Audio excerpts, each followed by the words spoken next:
ये मेरा कहना बिल्कुल भी नहीं मानती। अरे जेठानी जी, जानबूझकर मुझे डबल काम करवाती है आप, और छोटी मुझसे टेढ़े मुंह ही बात करती है। इन दोनों के बीच हमेशा सैंडविच बन जाती है मेरी, और मैं हमेशा आलू की तरह बीच में मसली जाती हूँ। मम्मी जी, इन दोनों को लगता है कि मैं छोटी हूँ तो इनके पैरों तले दब जाऊंगी, लेकिन नहीं, मेरा भी उतना ही अधिकार है जितना इन दोनों का है। बड़ी आई दोनों मेरी चुगली करने के लिए, मुझे क्या कम समझ रखा है। तीनों बहू एक दूसरे से बहस करने लगती है और सास दोबारा ये देखकर टेंशन में आ जाती है और सबसे कहती है, चुप हो जाओ, अब से तुम तीनों सारे काम एक साथ करोगी, आंख बंद करके एक दूसरे की बात सुनोगी। तुम तीनों इस बात को गांठ बांध लो, वरना अगली छुट्टियों में तुम्हारा अपना मायके जाना कैंसिल। सास की बातें सुनकर डर के मारे तीनों हामी भर देती हैं। जी मम्मी जी, मैं समझ गई। हाँ मम्मी जी, जैसा आप कहें, आप जो कहेंगी मैं वही करूंगी। तीनों बहू सास की बात को गांठ बांध लेती है और वादा करती है कि अब से सारे काम वो तीनों एक साथ मिलकर ही करेंगी। ये सब देखकर सास खुश हो जाती है और वहाँ से चली जाती है। नीचे जाकर वो देखती है कि घर में शर्मा जी आए हुए होते हैं। सास जोर से आवाज लगाकर कहती है, अरे बहू, जरा चाय बनाकर तो लाना, शर्मा जी आए हैं। सास की बात सुनकर तीनों बहू तुरंत किचन की ओर भागती है और चाय बनाना शुरू कर देती है। मुझे तो एकदम मसाले वाली कड़क चाय पसंद है, तो हम शर्मा जी के लिए मसाले वाली चाय ही बनाएंगे। अरे नहीं दीदी, गर्मी के मौसम में मसाला चाय कौन पीता है? मैं तो शर्मा जी के लिए इलायची वाली चाय ही बनाऊंगी। ये कैसी बात कर रही हैं आप दोनों? मेरी मम्मी ने सिखाया है कि मेहमान को ज्यादा दूध और शक्कर वाली चाय देनी चाहिए, वरना वो घर वालों को कंजूस समझते हैं। तो मैं तो शर्मा जी को ऐसी ही चाय दूंगी। तीनों बहुएं अपने अपने तरीके से चाय में शक्कर, मसाला, पत्ती सब डाल देती है। उबलने के बाद तीनों मिलकर चाय बाहर लेकर जाती है और शर्मा जी और सासू माँ को देती हैं। चाय पीने के बाद शर्मा जी सासू माँ को देखकर शर्मा जाते हैं और शर्मिंदा महसूस करते हैं कि आखिर उन्होंने चाय पीने के लिए हामी क्यों भरी। सासू माँ भी चाय पीना शुरू करती है और कहती हैं, अरे बहू, ये कैसी चाय बनाई है? चाय है या मीठे दूध की बासुंदी?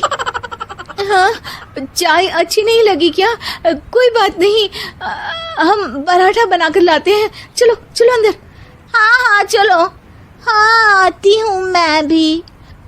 नहीं नहीं, मेरा पेट चाय ने ही चौपट कर दिया, वही काफी है। पराठे से पोपट नहीं करवाना, मैं तो चलता हूँ।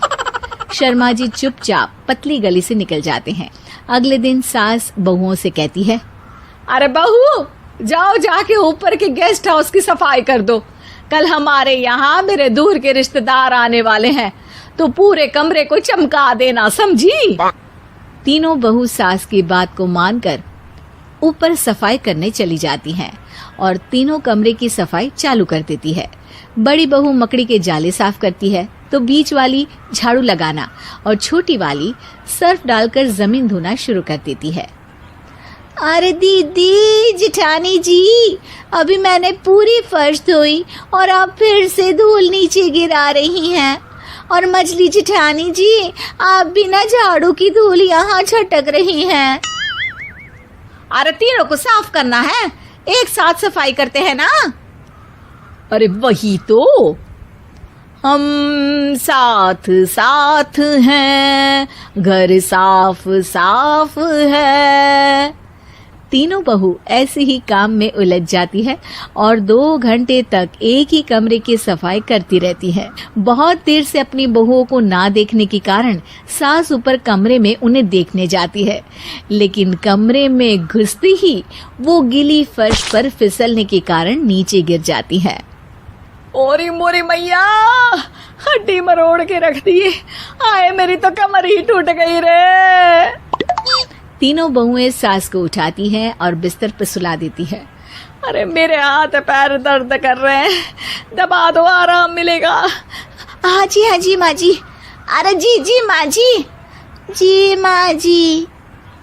और तीनों बहुएं एक साथ सास के हाथ को दबाना शुरू कर देती हैं।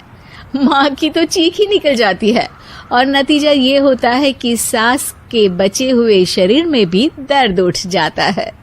हाय राम, ये क्या कर दिया तुम तीनों ने।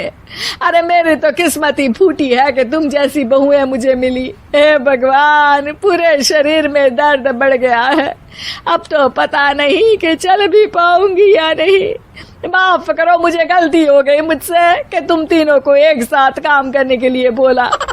सोचा था तीनों मिलके अच्छे से काम करेगी, लेकिन बड़े बुजुर्ग सही कहते थे कि 3 तिगाड़ा काम बिगाड़ा। तुम लोगों ने ये बात ना आज साबित करके दिखा दी। तुम तीनों को तो समझाना यानी मानो भैंस के आगे बीन बजाना है। तुम्हें अकेले अकेले काम करना है ना, तो अब से तुम अकेले ही अपना अपना काम करो। तीनों बहुएं वहां से जाने लगती है। अरे कहाँ जा रही हो? आप ही ने तो कहा कि अपना अपना काम करो, तो मुझे मुल्तानी मिट्टी लगानी है। अरे मुझे भी तो नेल पॉलिश लगानी है। मुझे ना मेहंदी लगानी है। सास अपना सर पीट लेती है और कहती है, अरे मुझे भी लगाना है कुछ। क्या माँ जी? क्या माँ जी? क्या माँ जी? तुम्हारे घर वालों को फोन तुम्हारी हरकतें बताने के लिए।